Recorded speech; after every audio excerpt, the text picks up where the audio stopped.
Kung hindi ko gagawin to, paano lalakas ang loob ko bumiyahe mag-isa? Sanay akong palaging umaalis na may kasama.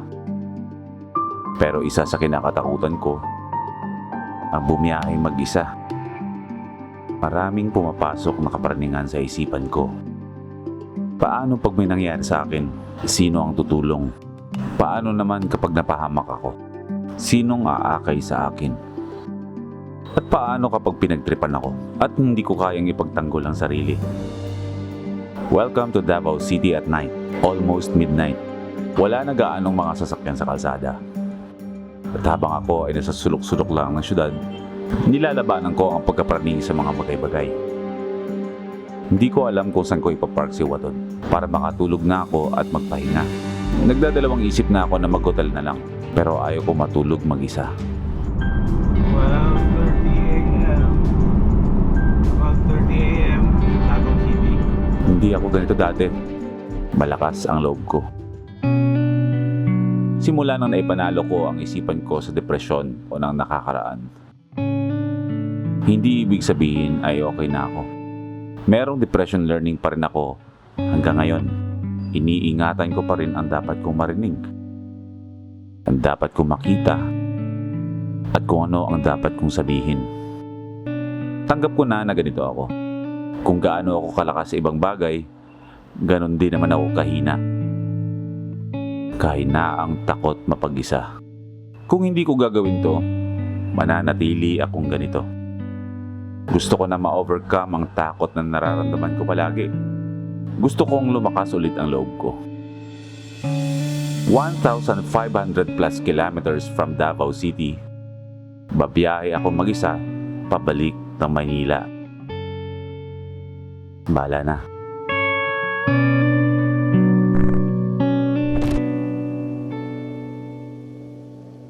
Hey, darling, can I tell you what's been on my mind? Sick and tired of the Pauwi na ang daddy. 9 in the city light. Asan na po kayo? Nasa Hey, papunta na ako ng Butuan. we could Mamaya get tatawid na ako ng out of Visayas. see the In 3 days time, beautiful nasa Luzon ang world. daddy. I wanna see it. I miss you. Pack our bags and get Mag-ingat sa school ha. Opo. Love you. leave a little note and we'll drive real far. Let's Apo. get out, we can leave this city. Yeah, we only get one life, I wanna make it count, honey. Come on now and take my hand. Good morning. Woo! This is it. Solo trip. Mindanao to Luzon. Grabe. Kagabi hindi ako masyadong makatulog. Medyo hirap na hirap ako. Kasi na ano ba ako ng ngayon lang ako mabiyahe ng ganito kalayo ng mag-isa. Eh, kailangan kong i-overcome yung ang pagbiyahe ba ng isa para lumakas yung loob ko. Kagabi inaatake ako ng anxiety sa mga kalye ng Davao City kasi ewan ko, komportable naman ako natutulog kay Watod. Pero yung fact ba na ito na talaga pabiyahe ka na boy B ng mag-isa. Ito na yung kinakatakutan mo. Whew! Pero nakatulog naman ako 4 na oras. 2, 3, 4, 5 4 na oras at kalahati may tulog ako. Kaya ngayon, okay na yung pakiramdam ko. Gagawin na natin to. Enjoy natin itong biyahe to kahit solo lang tayo. Mula sa Davao City, meron tayong 4 na oras na pabiyahin papuntang Butuan City. Stop over tayo doon. And then from Butuan City, 2 oras going to Surigao. Doon na tayo sasakay ng barko, patawid ng Visayas. On the way, nagpa-full tank na din ako ulit para wala nang inaalala. 2043, sir. 2043. Okay. Wala kang 50 Wala, or 100 lang? Wala din. Buo din. Full tank tayo. Titignan natin kung gaano na ang ititipid ng gasolina ngayon ni Watod kasi nga bago na nga yung gulong. 13 na ang size ng gulong. Pag-aaralan natin ngayon kung gaano nakalayo ang nararating ng isang full tank na ito. Tuloy tayo sa biyahe. Maganda ang panahon natin ngayon. Mabilis ang biyahe natin ha. Bunawan, Agusan del Sur na agad tayo. Welcome to Bunawan. Maraming buhay dito. Literal na buhay hindi buhay ang ano. Natutuwa ako at ramdam ko na ang tipid na sa gas ni Watod ngayon. Welcome to Agusan del Sur. Grabe yung grabe yung binago ng konsumo ng gasolina ni Watod. Tignan nyo yung fuel gauge. Yan pa lang yung bawas. Nakaka 84 kilometers na tayo. Tapos kakarampot pa lang yun. Grabe. Kahit papano, okay na ang pakiramdam ko. Wala akong ibang ginagawa kundi pagbasdan ang magagandang tanawin na dinadaanan ko. Nag-enjoy naman ako sa biyahe mga bro. May nakita ako nagtitinda ng durian. Durian. Kaya nga, mag-trip nga muna tayo ng durian. Nagkikrib ako ng durian eh. Tay! Tagpila ang durian. Yan lang, maliit lang. Good for isang tao lang pa. Ang kilo, sir. Ito, okay na ni? Pwede na? Sige, pakilot eh. Ay, isang oras at kalahati na lang nasa butuan na tayo. So far, nag-enjoy naman ako sa biyahe ko mag-isa. Masaya naman, kahit mag-isa. Hindi rin ako nagkaroon ng chance na makakain ng maraming durian ba. Tupahingan muna natin si Watod. Feeling ko, itong bagong setup ngayon ni Watod, tatakbo ng mga 450 kilometers to isang full tank. Yeah! 20, sir. 120? O sige, pwede na. Opo, babalik ako ng ng Luzon. Sana makatawid ako ng Visayas mamaya. Kaya ako barko. Sana may nakahabol ba. Bagay ito sa sa cook, no? Ay, pag high blood, Bawal. bawal yan. Ano? Hindi naman ako high blood. Pwede. Yun. Anong variety po to? Po? Golden. Golden. Ito na yung lunch natin. Gamot daw to sa dengue kapag may dengue ka. Sarap ha? Marami nga ako inaan sa Facebook ko eh. Oo. Sa TikTok. Nagtitiktok ka? Oo. Wow. Social, ano ka pala? Social media influencer. Ano mga tinitiktok mo? Mga lang.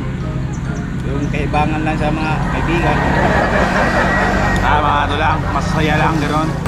Tsaka ito aphrodisiac. Pampagana. Painit sa katawan. Swerte na wala akong high blood at na-enjoy ko Dati yung nga, ganito pagkain. May dito yung taong grasa. Aha. Oo. Tapos duwelso na ako ng Surigao. Surigao? Oo, port. Anong port niya yung sa Surigao? Norte? Oo. Anong port yun? Bata? Hindi pata port. Ikaw ba nag-harvest no? Ikaw nag-ako dito? Sarili niyong farm? Hindi. Inaangkat ko lang. Inaangkat mo? Ay, ayos lang yan. Hindi naman talaga. Negosyo ba? Tuloy na ako ha. Bye-bye, bye-bye. Grabe. Uy, naubos ko yung isang durian. Sarap. Sarap. Ay, nako. Alam ko na. Ano na? Bigat! Sakto na ako. Huwag na yung truck. Parang akat ng Baguio. Siyempre sa haba ng biyahe, malaking tulong din ang sound tripping para iwas inip at antok.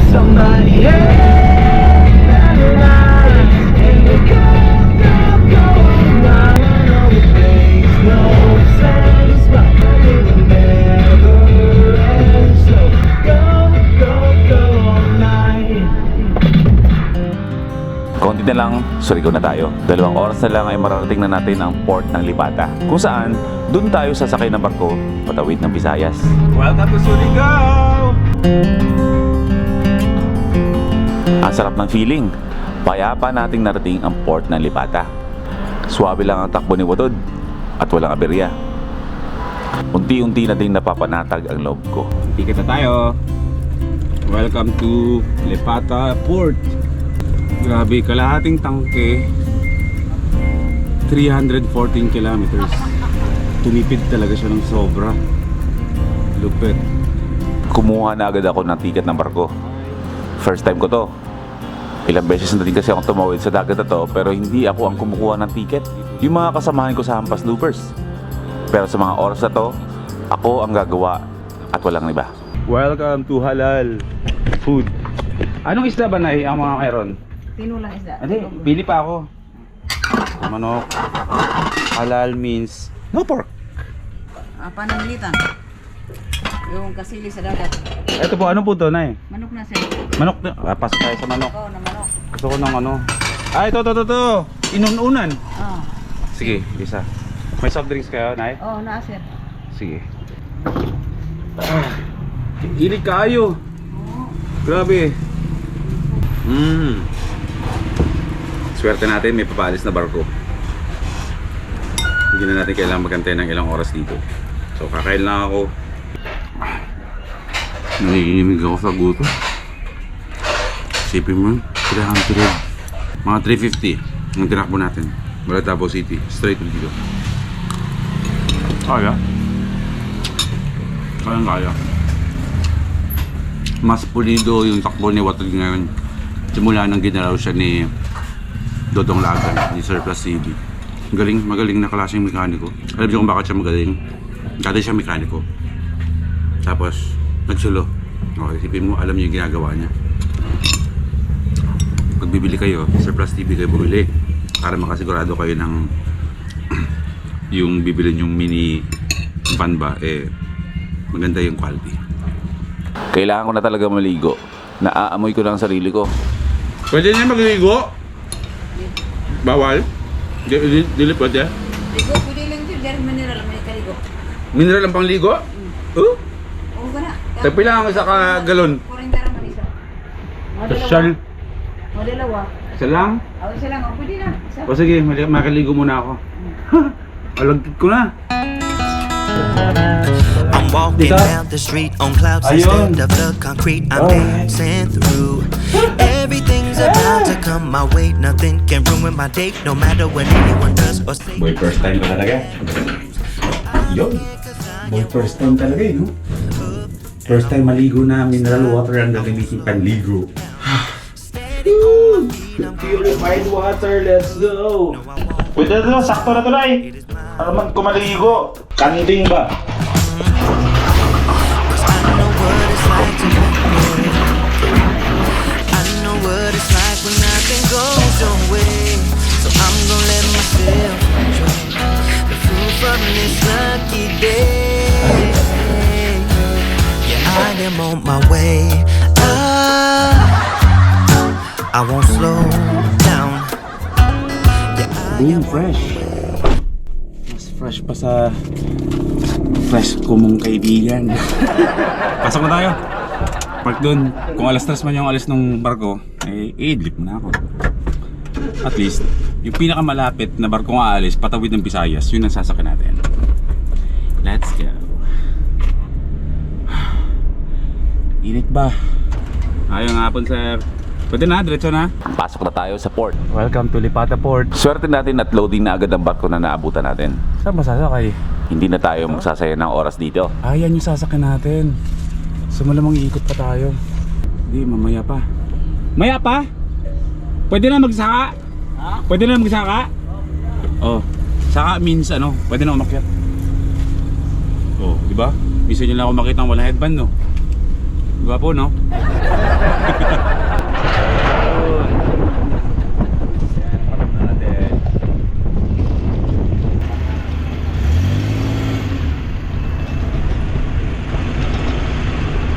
Ay, ito sir. Si Binto. Thank you. Let's go. Sir, laking natin. Sumakay na naman ng barko si Watod. Watod ka talaga. At nakasakay na nga tayo ng barko. 4 na oras tayong babiyahe sa laot para makatawid sa Liloan Port sa Visayas. Hapon na nang umalis sa barko, so expected na natin na gabi na tayo dadaong doon.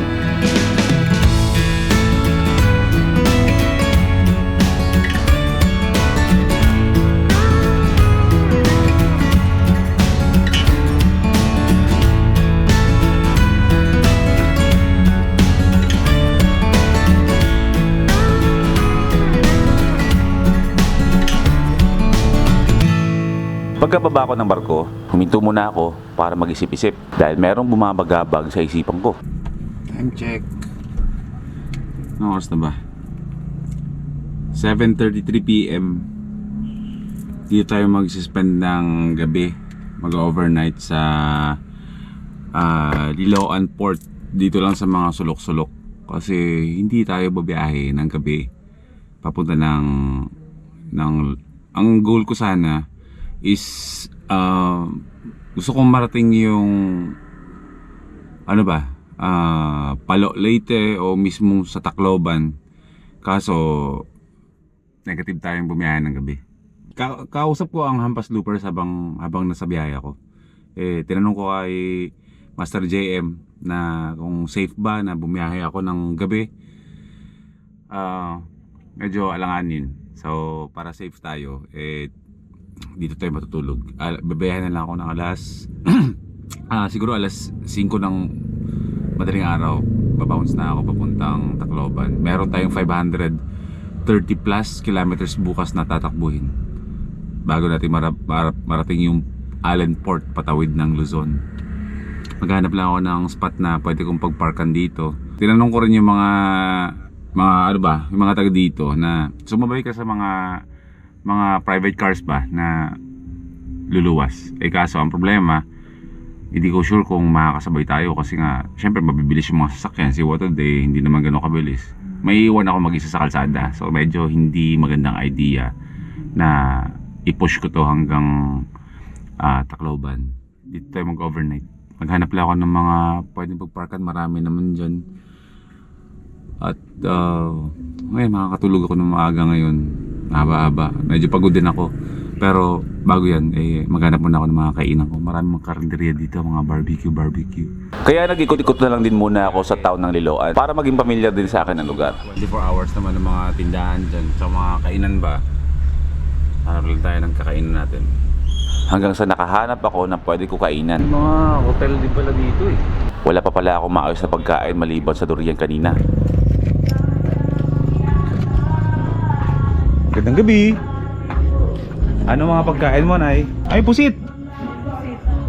Pusit tsaka pansit. Ito po ay Maksiw. paksiw. Yan na yung ulam ko kanina Ito, tinolang. Isda din. Anong klase isda din? Ganito. Ay, parang masarap Sige po, ito na lang. Dito tayo, tahimik dito Pasakit mo'y may katapusan. Kaya maya. Bulis. Bulis? Bulis ang tawag sa amin. Parang tulingan. Tulingan, parang tulingan. Tsaka ito na, gusto ko nitong pansit. Oy! Naudot ang biyahe, isa po. Naudot ang biyahe ko sa Leyte. Ano ba yun? Tacloban. Huwag daw akong tumuloy, sabi ng mga lalaki doon sa labas. Para medyo alanganin daw.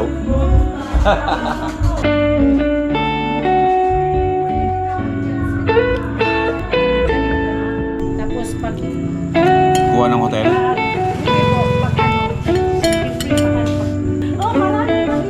Kasi pagbaba niya po, pagtawid doon, Surigao na yun 24 hours yan. At least nagkakaroon tayo ng idea. Ready to sleep na ang inyong boy P at maaga pa tayong babiyahe bukas. 5 AM babiyahe na tayo. Kinabukasan, 4:47. Tapos nauna pa ako sa alarm clock ko Lumipad ako ng pwesto. Umalis ako dun sa pinagparkan ko kagabi. Ingay na nagbibidyo ko dun mga babae dun. Biyahe na tayo.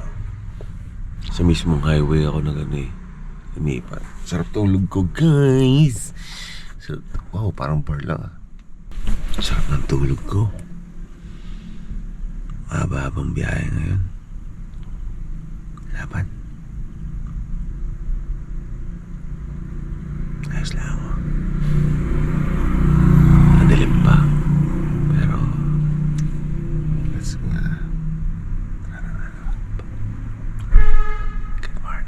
5 AM pa lang nag-ready na akong bumiyahe. Halos 9 hours kong idadrive ang buong Visayas. Check natin kung merong gasolina. Half tank pa naman to. Pero ang haba kasi ng biyahe natin ngayon ng kabundukan. So kailangan kong maging sigurado muna sa sa paggagasan ba. O konti lang mga gasolinahan ditong 24 hours. Sige, kalahating tangke ko naman ang tinakbo is nasa 320. Ang laban lang kasi ngayon puro to akyatin. Sige, kapag naalanganin man, tawid-tawid muna natin ng mga bote-bote ba.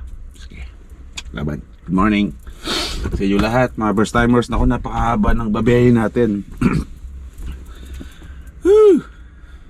Kaya yan.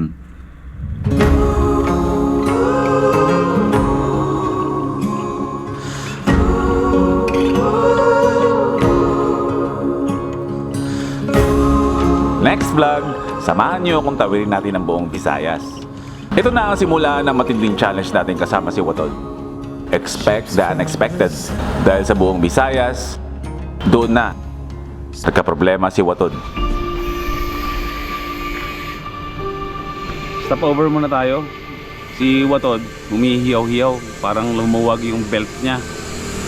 Kada piga ako ng gasolina, sumasabay yung hiyaw. Sino ang re-rescue?